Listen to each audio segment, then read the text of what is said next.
This meeting is being recorded. Love that voice. All right.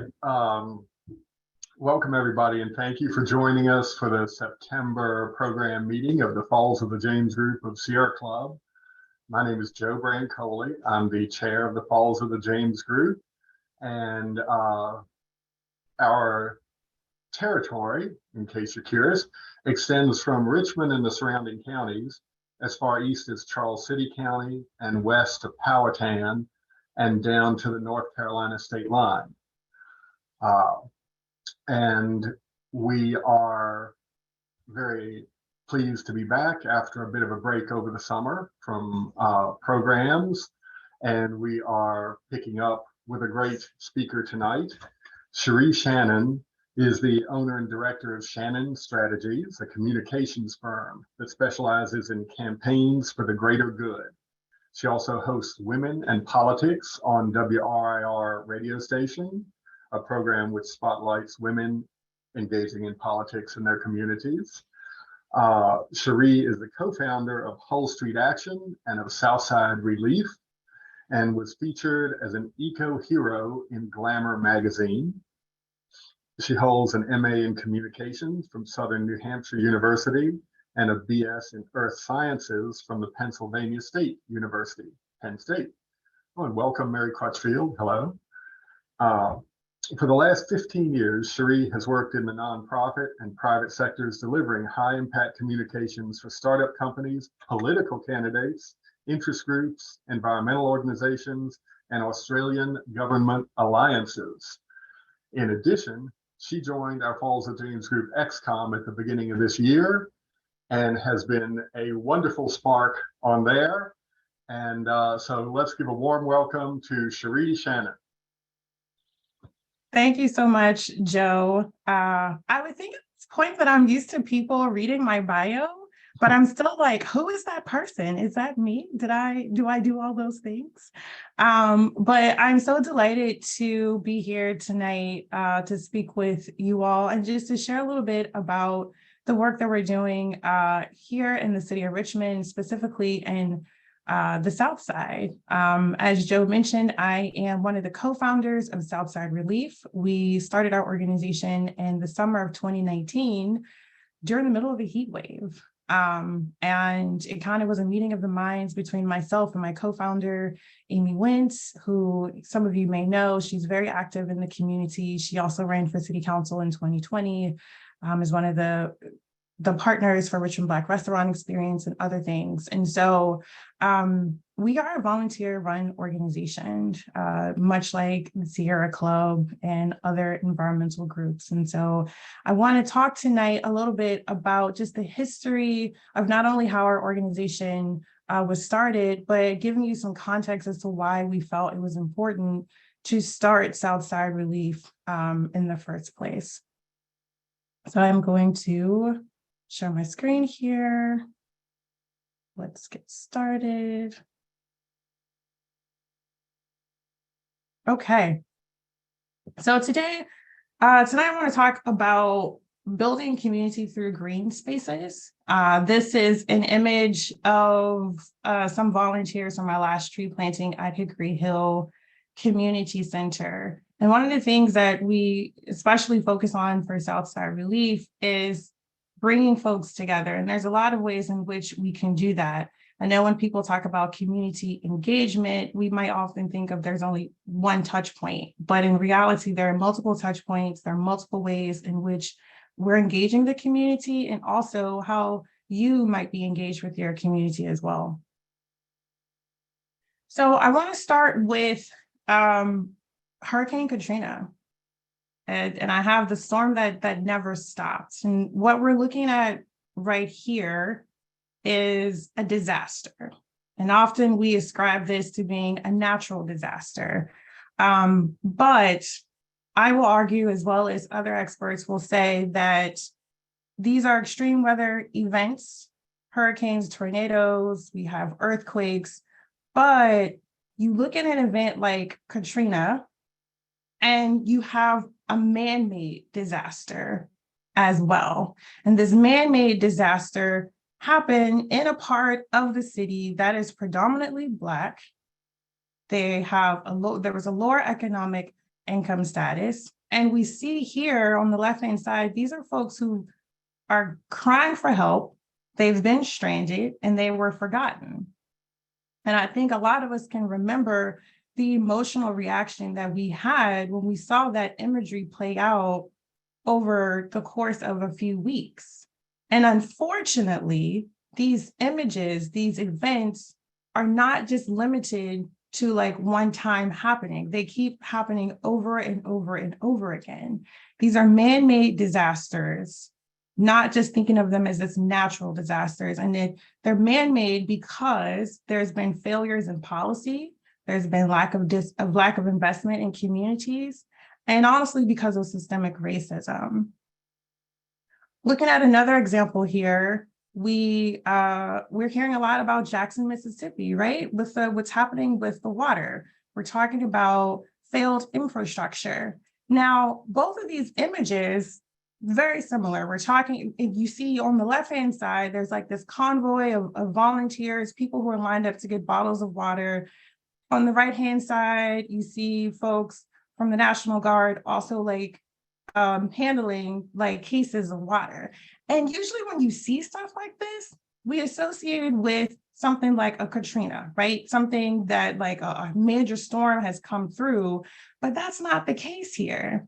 And I want to point out on the left, this image is actually from March of 2021. So this is not a new issue. This is something that's actually been ongoing for quite some time. And it's not coincidence, again, that we have this level of disaster taking place in a predominantly Black community. It's bringing it home, right? So I did Katrina, I've looked at Jackson, Mississippi. This is here in Richmond. This is off of Maury Street. This is the summer of 2020, after we had significant rainfalls and flash flooding. And even though it was a 100-year flood, and a lot of people were like, oh my gosh, like what are the chances of this happening? Well, unfortunately for people in the South Side, when it rains, it floods. And I know that people like to say that this is like nuisance flooding. Well, let's just be real here. If it floods every single time it rains on your property, right, where it's difficult for you to actually get through, where you have damage to your home, where it impacts your insurance rates as well, that's a systemic issue. Again, these are man-made disasters. And so looking at the city of Richmond, we have separate and unequal neighborhoods. On the top here, you see a tree that has not been maintained. The tree well is overgrown. That is on Hull Street. It's a major corridor, a major throughway in the city of Richmond. On the bottom, we're looking at a bus stop. Now, if you notice, what's missing from this bus stop? There's no shelter, there's no bench, there are no trees. That is an actual experience for a lot of our riders who depend on public transportation within the city of Richmond. And then on the right, you see this gentleman who's walking down Richmond Highway. Again, if you look at this sidewalk, which is in many cases, it's in disrepair, this person might be walking to work, they might be walking to the grocery store, running errands, whatever. But like, you notice there's no trees. You don't see a bus shelter here. This is the everyday reality for most of the residents who live in South Richmond. And so the question becomes, what is your worth? If you are living in a city with two realities, you start to wonder, does the city care about you?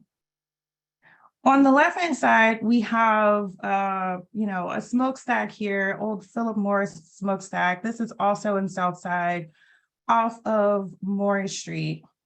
And then on the right-hand side, we kind of have these homes and this nice manicured yards, and you see a little bit of tree canopy at the top, and that's off of Monument Avenue. And if you've ever been in the city of Richmond, you can see the difference. You can feel those differences.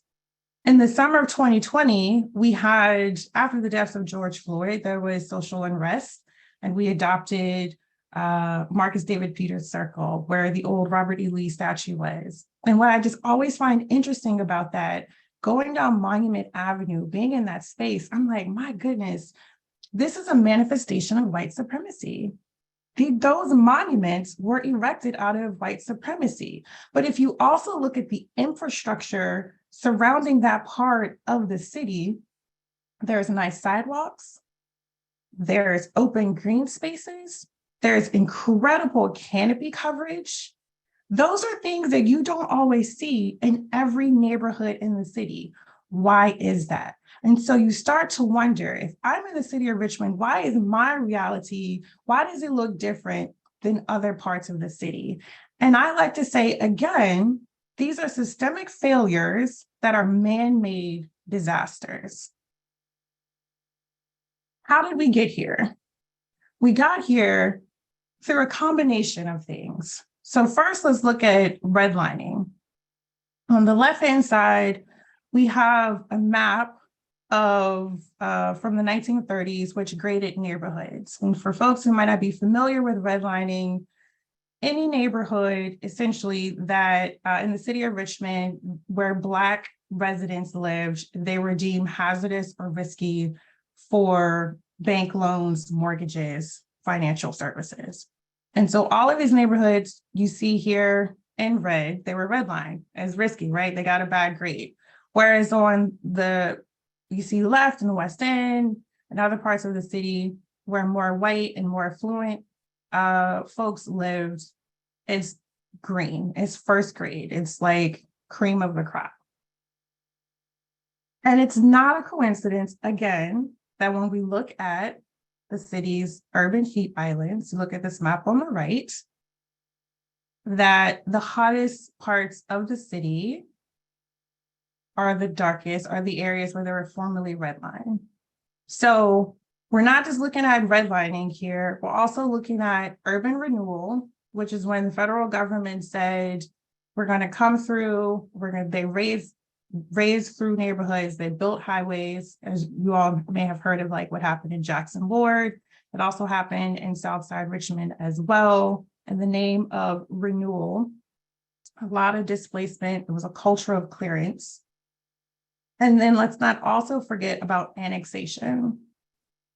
And so because of the number of Black voters and the power of the Black vote in South Richmond, white politicians were like, well, we are going to annex parts of Chesterfield County in order to dilute that vote. And over time, because of all of these policy decisions, we can see what this has led to. And on the right, we look at these, for example, a heat island where it is much hotter in these neighborhoods. Again, that is not a coincidence. It has been done by design. The life expectancy for Southside residents is up to 20 years shorter compared to other parts of the city. So looking at this map here on the right-hand side, which is from the Richmond 300 Insights report, we can see the health opportunity, the health outcomes. So the darker areas is for the people who have healthier lives, healthier life outcomes, higher life expectancies. And then the lowest are the kind of dull areas. And again, I'm just going to keep saying it. These are systemic failures because of a history of harmful policies. And it's not a coincidence that folks in South Richmond, folks in these neighborhoods, these areas that are light gray, have a shorter life expectancy, starting with Jim Crow policies. And so what does that look like? What does that look like over time? So on the left-hand side, this is what the tree cover looks like in the city. And you just notice like the West End, like all these trees, you start driving down Carey Street, your Grove Avenue, it's nice and shaded. But then if you're in the East End, if you're in Gilpin Court, start going a little bit down Hull Street, there are no trees. And that's from decades of disinvestment. And what that looks like, as you can see, well, it's not shocking that the West End over here, which is blue, much cooler compared to other areas of the city, which are much warmer. Lack of trees, lack of disinvestment, years of racial segregation from harmful policies. So I want to talk about this quote that I love so much from Michael Paul Williams, who is I think we've all collectively claimed him as our Pulitzer Prize winner here in the city for the Richmond Times-Dispatch. And in one of his columns about the racial equity in the city of Richmond, he had this quote, and he said, "Richmond must stop waging war with the past and fight for its future. We've got to leave the lies behind. If we want to keep bending towards justice, we've got to keep our eyes on the prize." And I especially appreciate that because as we're looking at especially during that time period, the monuments were still up and they were, we were pulling them down. And in that column, Michael Paul Williams is saying, well, okay, yes, we have these monuments, but we also have an ongoing war as well. And we have to figure out as a city, we have to have our leaders also being able to step up and right those wrongs of injustice. And that looks like not only in our environmental spaces, those green spaces, but land use, housing, education, and our overall health and well-being. So having said all of that, that is how we got to Southside Relief. Amy and I, we were on the Richmond 300 working group together, and we're like, okay, how is it possible that not everyone lives within a 10-minute walk, right, to a green space or a park? How is it possible that Southside residents have up to a 20-year shorter life expectancy? Well, we can do something about this. And so we started Southside Relief in the summer of 2019. And I think some folks are surprised when we tell them we are volunteers. Like, I have a full-time job, Amy has a full-time job, Sarah here is a full-time job, Melissa, who's also on our team, she's retired, but she also spends time doing other things as well. But what is so great about our organization is that we are focused on our community and we are working to improve health outcomes and the quality of life for Southside Richmond by building green spaces and advocating for people-centered policy. And so I just want to, again, shout out my team up here on the top. That's Melissa with me, who's planting an oak tree, Amy on the bottom, and this sweatshirt, and then we have Melissa. So this is the core group of people. If y'all are emailing us or you see us like posting on social media, it's 4 of us ladies holding it down for the organization. So we have kind of 3 tenets of work that we focus on. The first is expanding and maintaining green spaces. So here we see a group of volunteers. We are planting trees, but we're also like making sure that they survive. So on the left, these are volunteers from one of our community work days at Swansboro Playground. In 2021, the spring of 2021, Southside Relief partnered with Chesapeake Bay Foundation through the Greening Southside grant, in which we planted 75 trees within that space. And what is great about that project, we partnered with the Friends of Swansboro Park, like actual neighbors from that community. And we now have a lot of more activity in that space. Like, people are walking their dogs. They're like, their kids are playing on the swings at the playground. There's new artwork, there's a new mural on the facilities, and we see people sitting on their front porch. And so when we go out there to do any type of work or to check on the status of the trees, the neighbors say, like, this has been so great. Thank y'all. Like, what are you doing next? And it's just showing that when you invest, just planting trees means an investment in that neighborhood, right? But it doesn't mean that investment stops there. And so now, anytime additional funding comes through, the city, as well as other organizations, are like, what else can we do to enhance that space? On the top right is a group photo of after we planted trees at Blackwell Elementary School. This was actually our first tree planting. We only planted 10 trees, but that's okay, right? Because we ended up, and this is only half the people who showed up today, 40 people showed up to plant 10 trees at an elementary school. And in this photo is the principal, Dr. Teresa Anderson, right here, who gave us permission to come into that space. And so we have partnerships with public schools as well as school administrators because they want to green campuses as well. And then here is on the bottom, my girl Kendra. She was at our Hickory Hill tree planting. And so again, through the Greening Southside grant with Chesapeake Bay Foundation, for that planting, we planted 100 trees that day, and we also gave away about 200 trees. So this is just a small example of some of the work that we're doing to plant and maintain some green spaces. I also want to highlight that we do have tree giveaways. And so through that same grant with CDF, and as well as some donations through the Richmond Tree Stewards, we gave away more than 250 trees last year.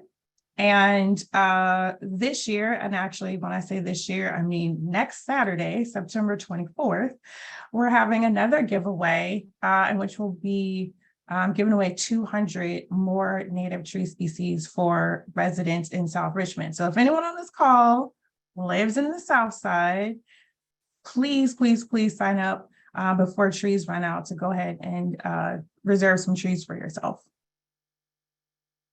And of course, none of this would be possible without partnerships. And so this is just an example of some of the people that we work with. On the left, we have Kui Win, who is with Urban AmeriCorps, former AmeriCorps member, but with Urban Forestry Division. We have great partnerships with the city. In the center, we have Louise Seals, who is a tree steward, which I also am a tree steward. And on this day, Louise was actually showing me how to do some structural pruning at one of the playgrounds.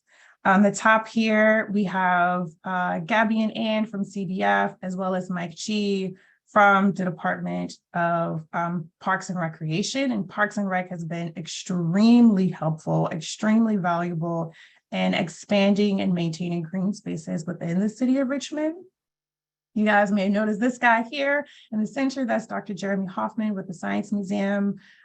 We are part of a NOAA grant in which we'll be hosting climate community forums this fall for residents throughout the city of Richmond.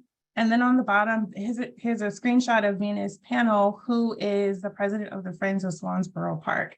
So yes, we are doing a lot of incredible work at Southside Relief, but this is only possible because of the great partnerships that we have in the city.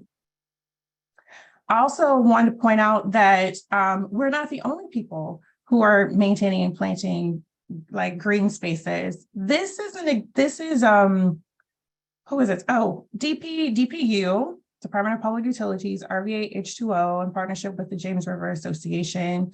They were greening public libraries. And a lot of people don't know this, but Broadrock Library is the only library we have in the 8th and 9th district in the city of Richmond, which is shocking, but that's a reality.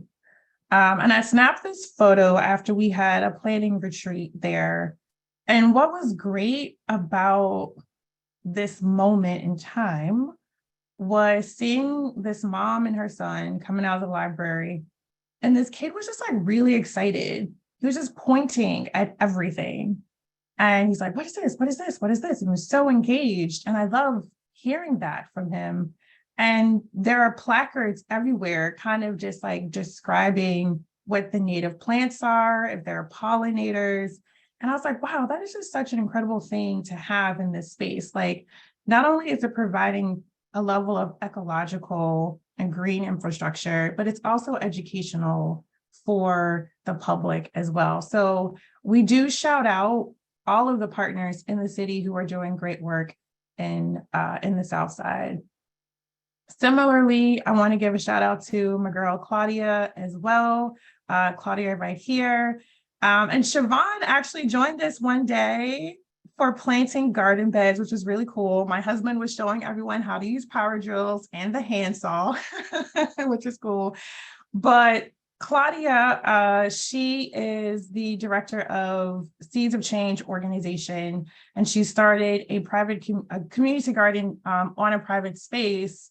And as you can see here, they're building these garden beds. And what I like about this garden bed in particular is it is wheelchair accessible. And that is not something that a lot of people think about with green spaces, that level of accessibility. So again, a lot of great things are happening in South Richmond. And when they do happen, we always want to shout out those samples of work. The other tenet of our work is community engagement and education. So the same way that I am speaking with you all tonight, we do this, we take this show on the road all the time. So on the left is my co-founder, Amy here, in which she is speaking with a group of folks at Second Baptist Church. We have in-person as well as virtual discussions with community members. We're not only talking about the work that we do at Southside Relief, but we host listening sessions as well. One of the things that the city is really big on is planning, right? Like there's always some master plan or strategic plan or some analysis that's happening, and they want community input. And yes, that is important, but sometimes it's the same people that shows up over and over and over again to these meetings. It's not completely inclusive. And so what Amy and I, what we focus on, we go into the community, we have these one-on-one conversations with folks, and we just go down to basics. Like, this is what the benefits of trees are. What are some things that are concerning to you? It might not be about a park or a playground. It could be about a lack of sidewalks in their area. It might be that it's dangerous to walk down the road because of traffic. There might not be lighting in certain areas. All of these things, which we consider as part of like gray infrastructure, really do impact people's quality of life. And so we do like to say that this is part of their social infrastructure as well, making sure that everything that we talk about, everything that we advocate for with the community, it is a dialogue. We're not lecturing people. We want folks to feel empowered in that work. And the best way we do that is to be out in the community as much as possible. And then finally, the last tenet of our work is advocacy. And so here is a screenshot of Mayor Stoney, the day that he said that 5 new green spaces will be coming to Richmond Southside. That did not happen by chance again. So through the data that we have, thanks to folks like Dr. Jeremy Hoffman, who helped to lead the Throwing Shade mapping for urban heat islands, the Climate Equity Index that we have through the Office of Sustainability, we're able to see where those climate vulnerabilities are in the city of Richmond. Unfortunately, a lot of them, most of them are in South Richmond. And so the mayor announced that 5 new green spaces are going to be coming on board. What does that mean? It means that we got to get it together.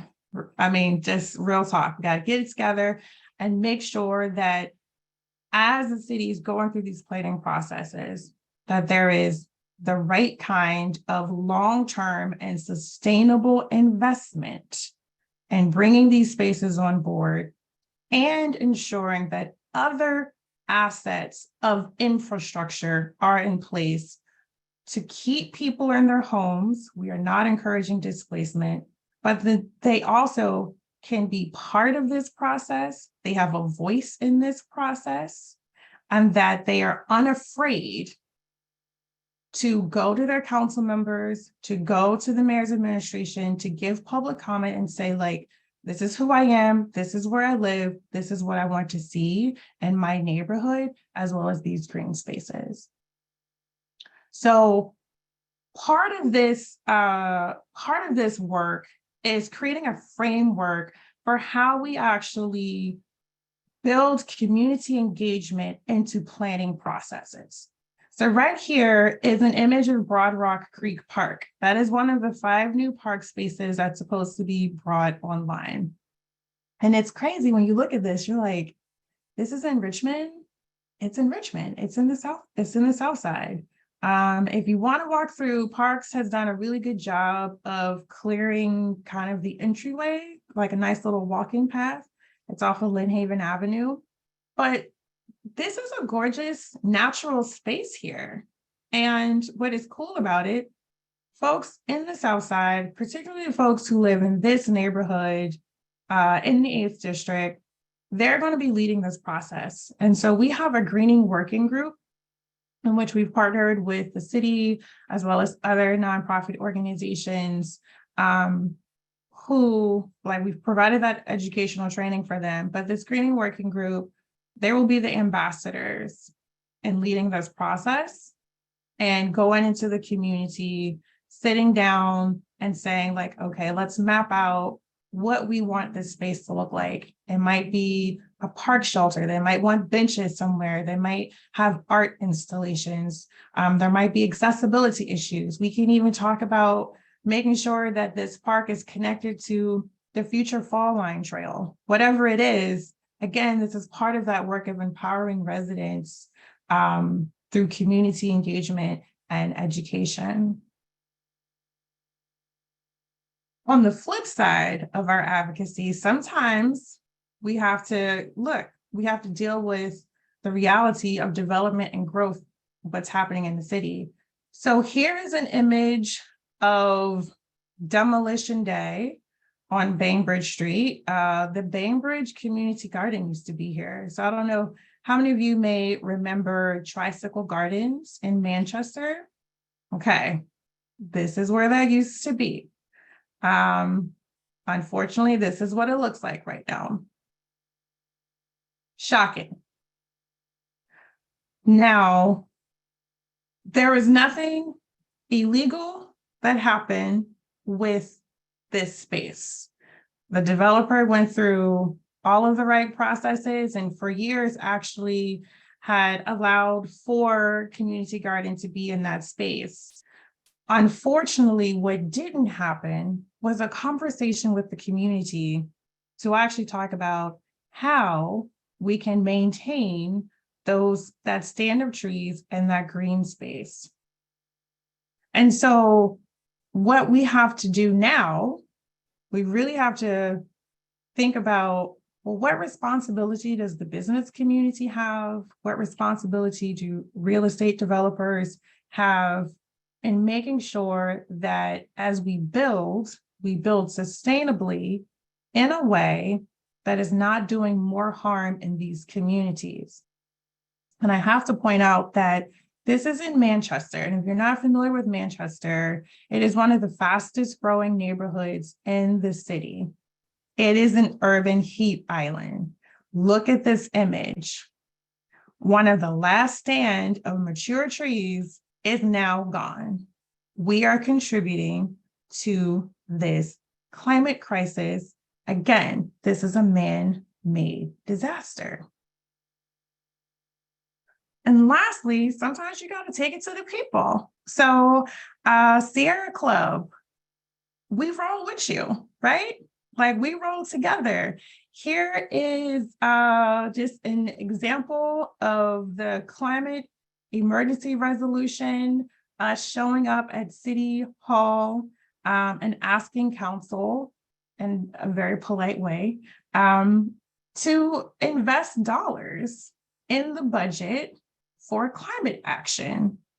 So there are just a lot of different ways in which our advocacy looks like, whether it's empowering people, showing up to, you gotta keep it real and make those demands, holding our elected officials accountable, but then also creating and holding space for conversation and say, like, what does environmental justice look like in the city of Richmond?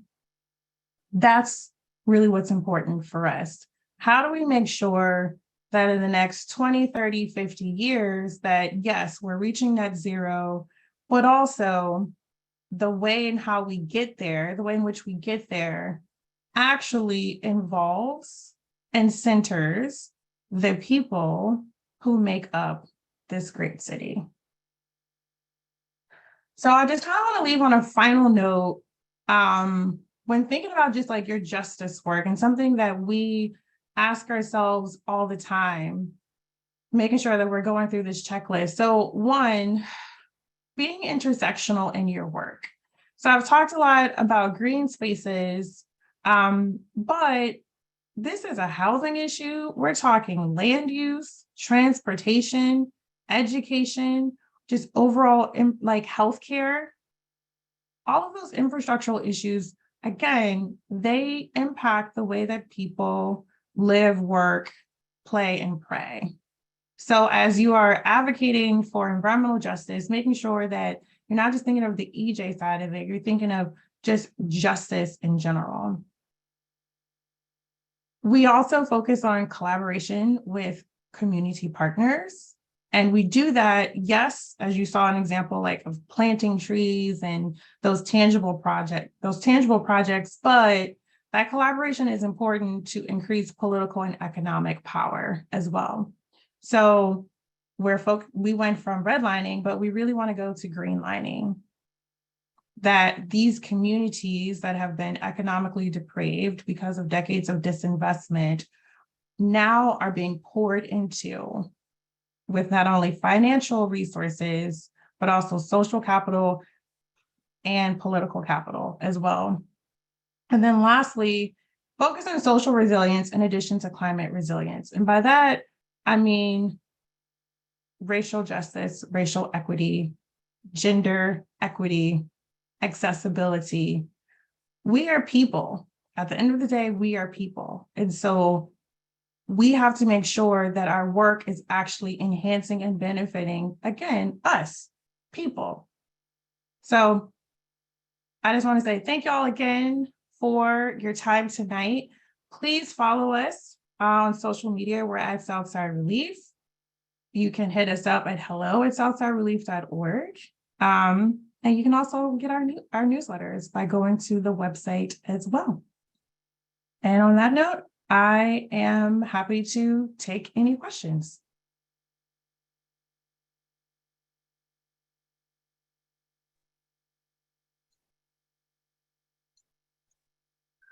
Thank you, Cherie. And yes, you're welcome to put questions in the chat or to raise your hands. And seeing a couple of not so much questions as statements in the chat. The East Coast Greenway being mentioned.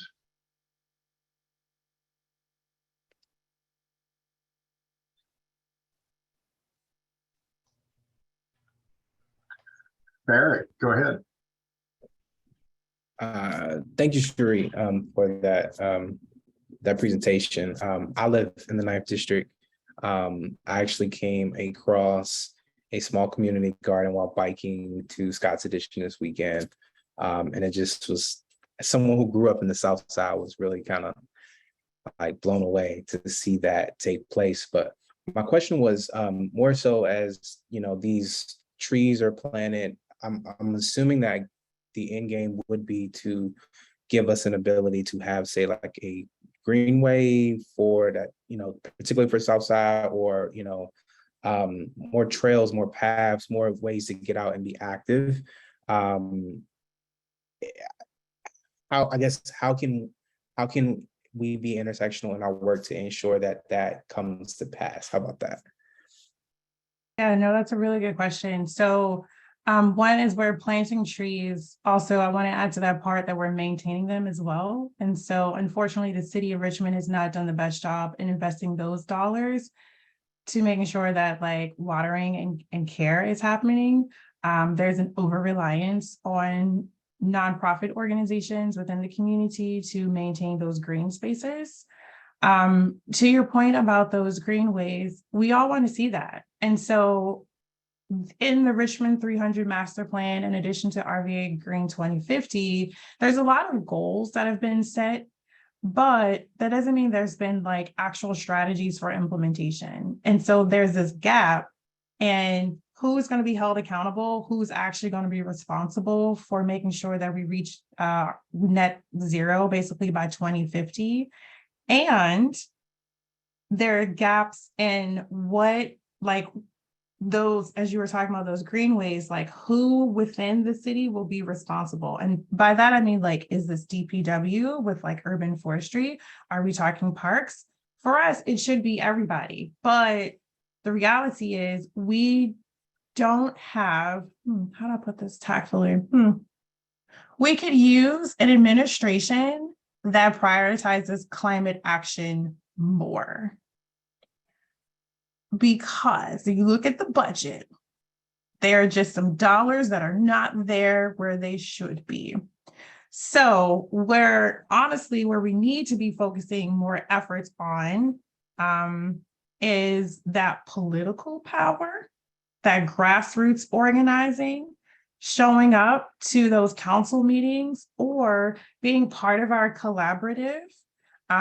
Like I said, Southside Relief, we work with Sierra Club Falls of the James group. I see Lee, hey girl, who does a great job in convening us when it comes to advocacy. There's multiple organizations who are like pouring their energy and, who are pouring their energy into this work to create a unified policy agenda. We need the money, and we need leaders who actually want to do the work. That's really what it comes down to. So Richmond loves to put a plan together. And I'm like, well, that's cute. How are you going to pay for it? Then they don't answer that question, and the plan collects dust on the shelf. So that's what we're trying to solve. I try to put that in the most tactful way possible. I hope I did. Okay, I got a thumbs up. Okay. Very tactful. Thank you. And next, Susan Moore has two questions that sort of follow up on that. One is, she says she lives in Manchester. How can we add more trees to the sidewalk areas, like the pictures you showed on Richmond Highway? And she also asks if you have been able to work specifically with Council Member Ellen Robertson about different permitting rules that would include more green space. Yes and yes. So I'll start with low-hanging fruit. For more trees to sidewalks in Manchester, the Hull Street corridor, but I'm always just extending to Richmond Highway, Midlothian, Broad Rock. We need more dollars in the budget. So there are groups like Groundwork RVA, led by Rob Jones, who are working with youth. They're going through that entire process with the sidewalk division. Who knew there was a sidewalk division? I didn't even know that was a thing, but you got to go through the sidewalk division, then you have to go through urban forestry division to get the permits to do that.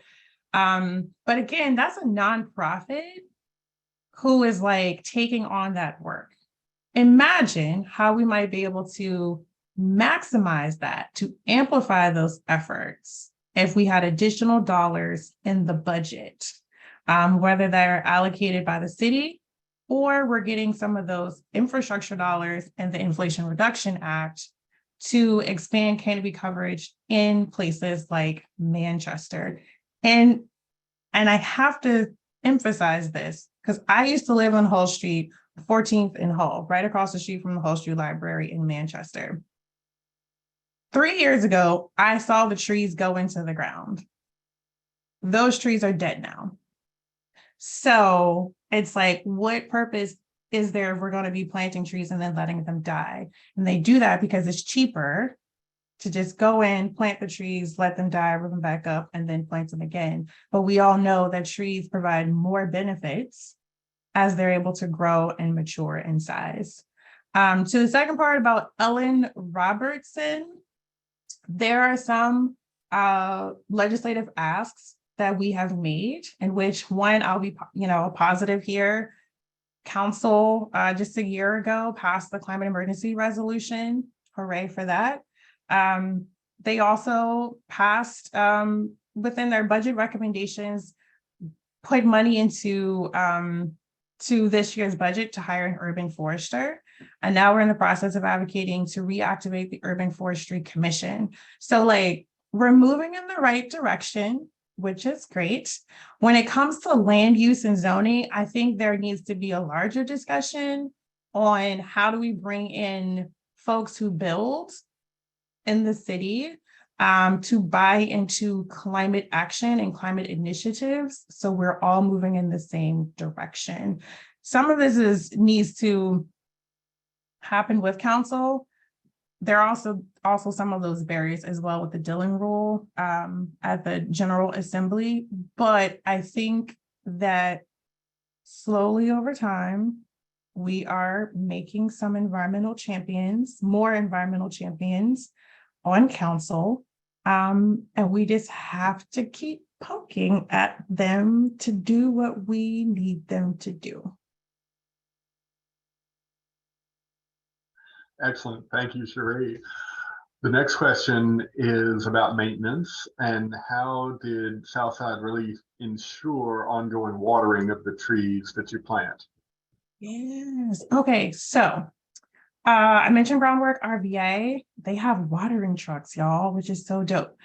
I'm just going to shout them out because they are really out here saving the city tree canopy. For all of our planting projects, like that's something that we immediately learned after our first tree planting. The tree planting in Blackwell, we planted those 10 trees, but it happened right before the pandemic, and the school system, the administrator and the principal were like, oh, the groundskeeper, they're going to water the trees. We're like, nobody's on campus anymore. And some of those trees, like they didn't make it, unfortunately. So we've learned that lesson very quickly when it comes to watering plans to make sure that we always work with a reliable partner. Groundwork through the Greening Southside grant with the Chesapeake Bay Foundation, they have provided those watering needs. And then for other projects, when it comes to maintenance, we've partnered with Parks and Recreation to have work days in which we're pulling up weeds, we're remulching.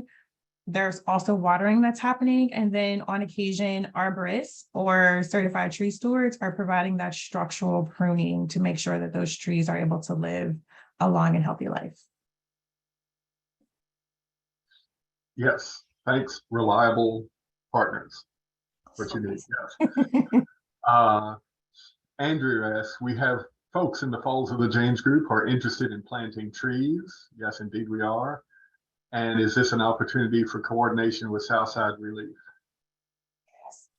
Yes, and we're already talking about it, which is great.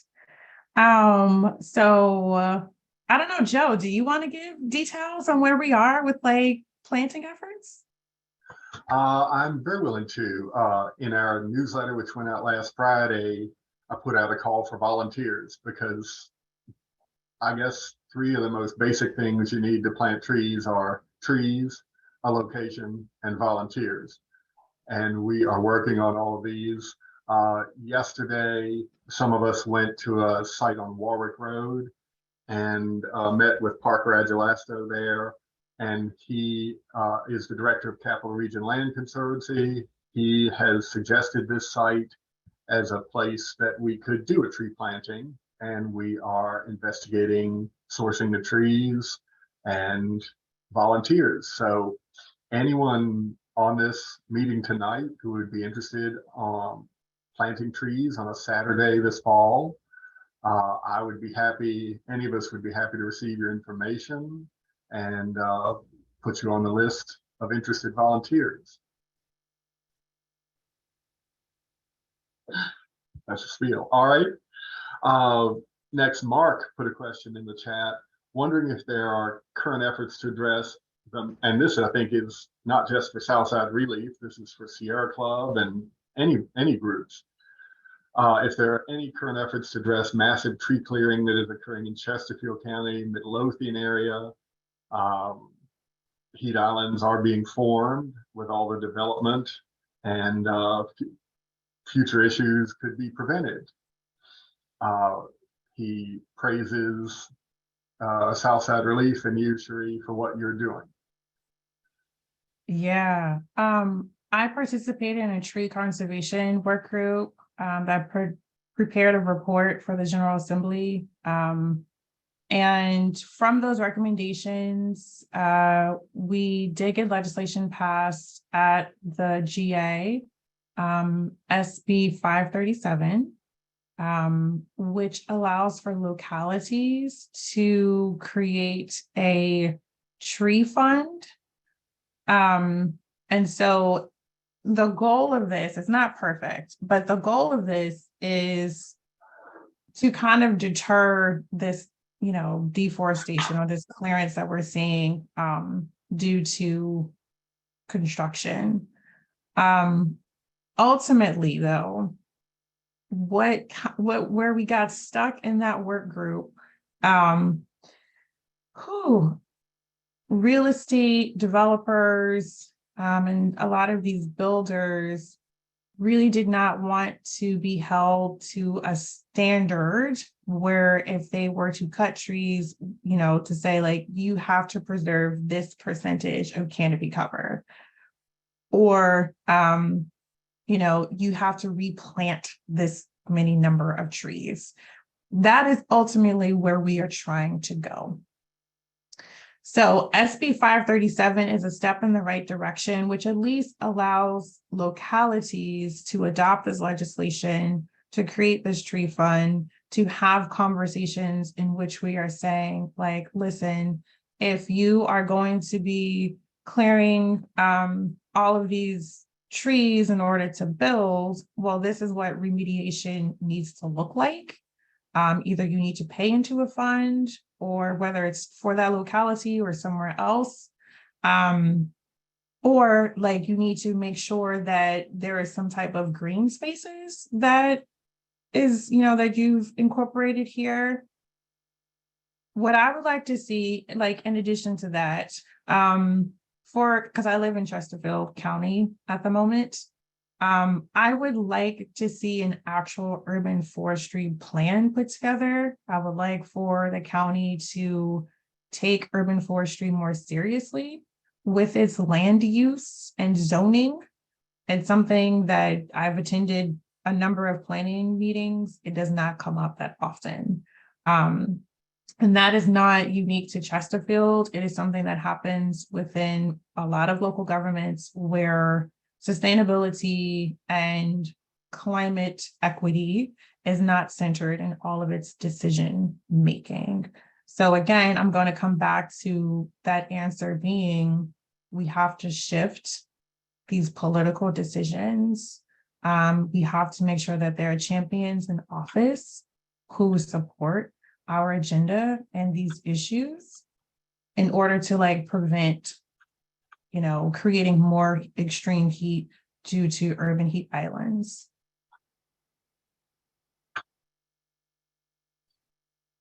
Absolutely, yes. I'll throw in a mention of fact, a thing I think is good news. The Falls of the James Group realizes that important as it is to affect Richmond City Council, we don't want to only focus on them. And this fall, there is a special election for one of the 5 supervisors in Chesterfield County. There's an open seat, one open seat in Chesterfield County. We sent questionnaires to the 2 candidates, and last Sunday we interviewed one of them, and our Falls of the James Group XCOM has voted to endorse Mark Miller for the Midlothian seat in Chesterfield County. And of course, voting starts quite soon, early voting. So that's just something I'd like to mention. We are actually, technically, I should say, we're waiting on the state political committee before that endorsement is completely final, but we only have these meetings once a month, so I'm mentioning it. Thank you. And thank you to Barry and to Jill and Walt for what you've posted. Mark, we have some other comments, and yes, Eli Padima, the State Department of Forestry, is an urban forestry specialist. We are in touch with the Department of Forestry. Lara Johnson there, as well as Eli, are very helpful. They provide grant money for tree planting and for other kinds of efforts. And they also sell trees in the early spring. And I believe they're going to do a pilot of giving away trees next early spring. So yes, Virginia Department of Forestry is a great resource. And yes, so at this time, last call for any other questions for Cherie.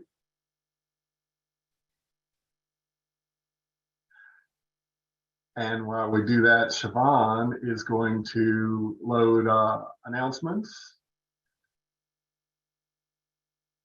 Is Southside Relief a 501c3? Yes. Thank you.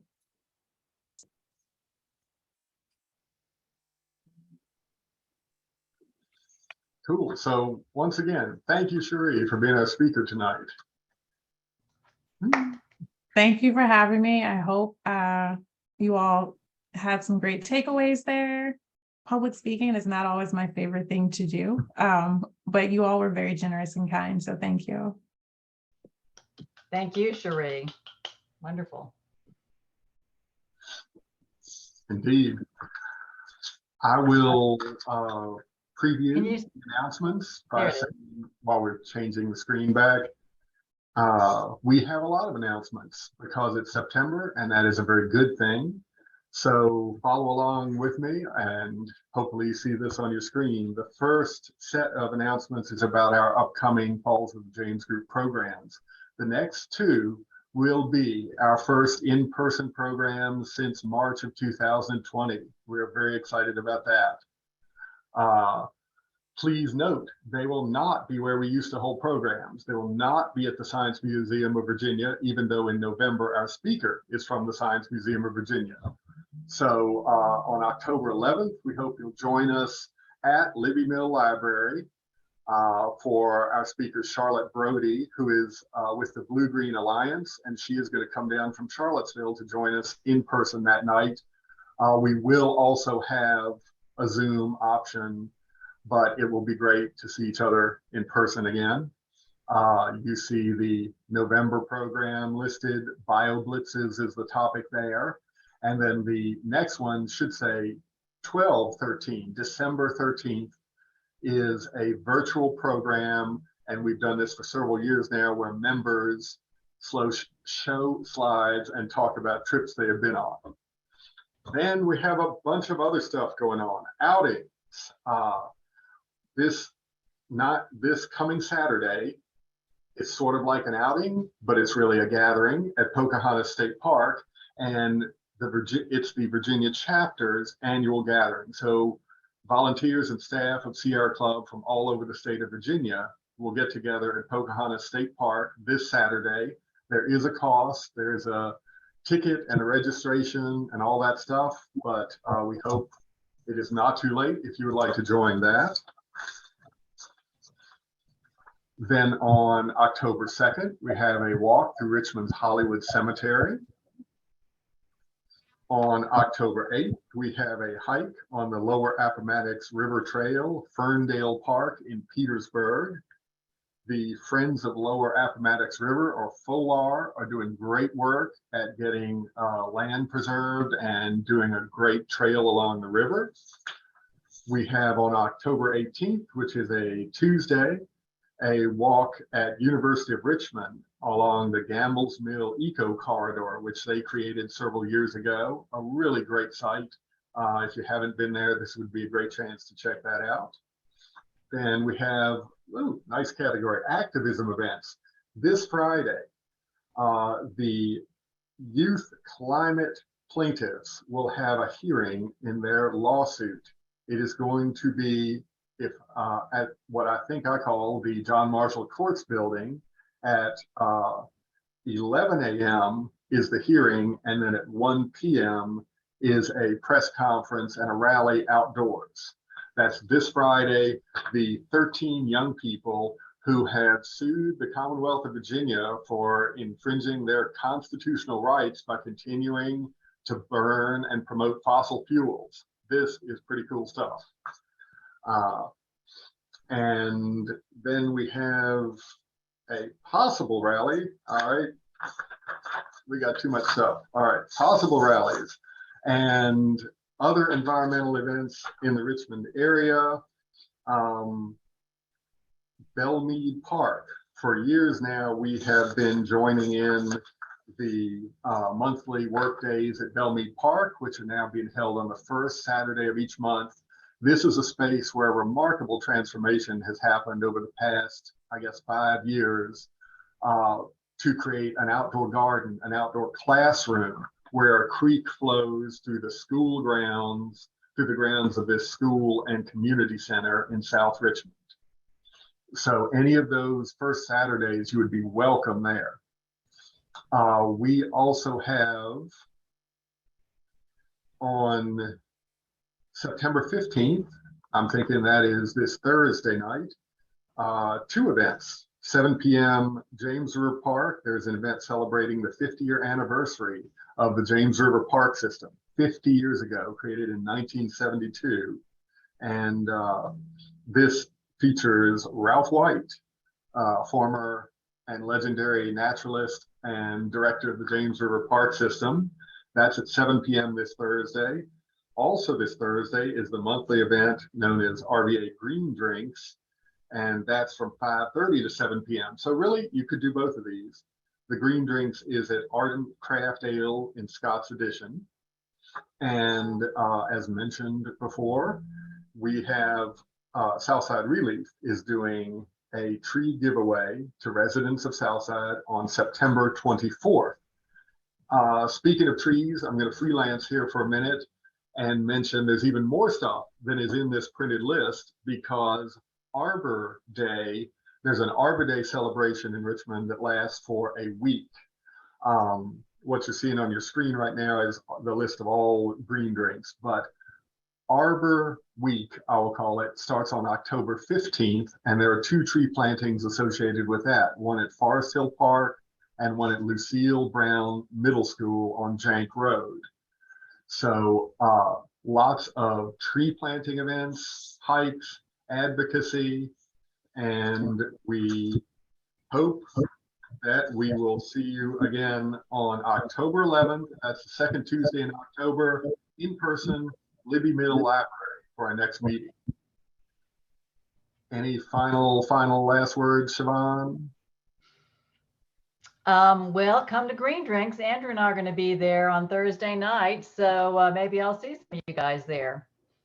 Cool. They're going to talk. It's Virginia Beautiful, so it's about litter pickup. So since Andrew and I like to pick up litter, we're going to go and see what else we can do to facilitate litter pickup in the city.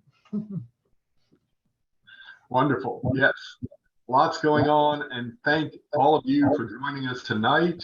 We really appreciate you taking time to come and be with us, and have a great week, everybody. Thank you all. Thanks again, Cherie. Thank you, Joe. Thanks, everybody. Take care. Bye-bye. Bye.